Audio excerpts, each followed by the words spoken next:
Départ, ça veut dire développer des échanges et des projets d'action rurale par le tourisme solidaire. Petit à petit, donc, on essaie de voir qu'est-ce que c'était la vraie solidarité, quoi. Est-ce que c'était le touriste qui fait un trek au Népal et lorsque ses t-shirts sont sales, eh bien, il les donne aux Sherpas ou aux porteurs en disant « tiens, j'ai fait de la solidarité ». Ou est-ce que c'était autre chose? Parce que la première chose, il faut penser qu'il y a des voyageurs qui veulent voyager avec nous, qui disent « ah, moi, ça me plairait beaucoup d'aider les Marocains à repeindre une classe ». Ce qu'ils ne comprennent pas, c'est que les Marocains, ils n'ont pas besoin de personne pour repeindre des classes. C'est là, souvent, ils n'ont pas l'argent pour acheter la peinture, c'est tout. Et donc, à partir de là, on a beaucoup réfléchi à la façon d'aider ces populations, de les soutenir dans leur développement, et on a beaucoup misé sur les microcrédits. Voilà. Ce sont des gens, en général, qui n'ont pas accès aux services des banques. Les banques ne veulent pas leur prêter parce qu'ils ne sont pas solvables, ils n'ont pas de revenus fixes. Et donc, dans différents pays, on a créé des coopératives ou des associations qui gèrent ces microcrédits.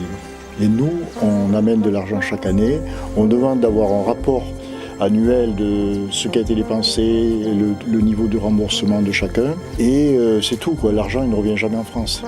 Et ensuite, là aussi, l'autre élément, c'est les banques, des fois, prêtent pour les gens très pauvres à 50%.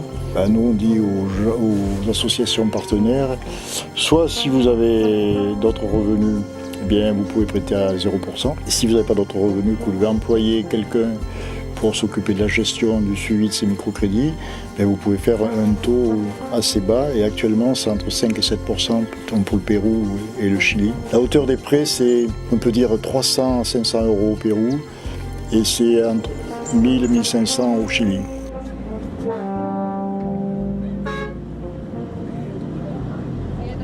J'ai un rapport particulier avec les voyages que j'ai créés, quoi. Mais c'est vrai qu'au Chili, c'était pas facile de pénétrer dans les communautés mapuche. Ils sont très méfiants à cause de toutes les crasses que essaient de leur faire les gouvernants ou les entreprises qui veulent planter des eucalyptus sur leur terrain.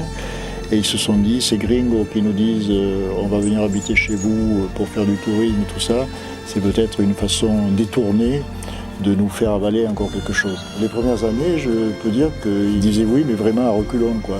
Et heureusement que je connaissais une jeune fille de Mapuche exilée en Belgique qui a été un peu l'intermédiaire et qui a rassuré sa communauté comme quoi on était certainement de bonne foi. Moi, avec les Quechua, si j'ai pas vraiment un rapport qui indique qu'il y a 80% de l'argent qui est revenu dans l'année ou des choses claires, je leur dis, bon, ça va pas. Avec les Mapuches, c'est difficile, ils sont très susceptibles. L'année dernière, pour moi, c'était vraiment, je voyais pas ce qu'il avait fait de l'argent. Cette année, là, on est allé donc voir Bernardine et on a vu quand même qu'il avait fait une salle de bain devant sa maison, de briques en bois de 2000 ans, quoi, ce qui est extraordinaire. Donc les 1500 euros qu'on lui avait octroyés, ils ont été bien utilisés, quoi. Donc on peut dire qu'ils sont honnêtes. On voit quand même qu'ils l'utilisent correctement et ils ont créé une coopérative pour gérer cet argent et aussi monter des projets collectifs. Moi j'aime bien l'humour de Bernardine qui est très, comment dire, très pur et dur par rapport à ne pas avoir l'électricité dans sa communauté, tout ça, et on arrive à plaisanter. Je me fais passer pour le capitaliste qui veut acheter sa forêt ou lui installer une centrale électrique, et il le prend très bien maintenant. Alors qu'au début, c'est pas, ça le grattait, quoi. Voilà, donc ouais, j'aime bien les Mapuches.